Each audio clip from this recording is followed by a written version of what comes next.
تعال هي انت.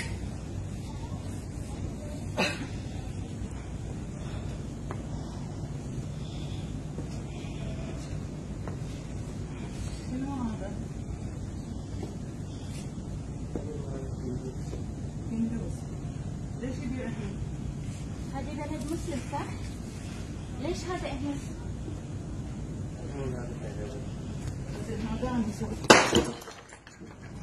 يلا. هذه بلد مسلم صح؟ مو كافر صح؟ اوكي انت مسلم؟ هذا مال كفر صح ولا لا؟ هذه ديرة حمد بن عيسى. حمد بن عيسى يرضى بهذا؟ يلا جيب منها بات شوف منو اللي يعبد الاصنام هني. لا هو الكبير كسري. النبي ابراهيم كسر الكبير فيهم بعد. يلا ابي شرطه. مال هندوسي تقول بعد.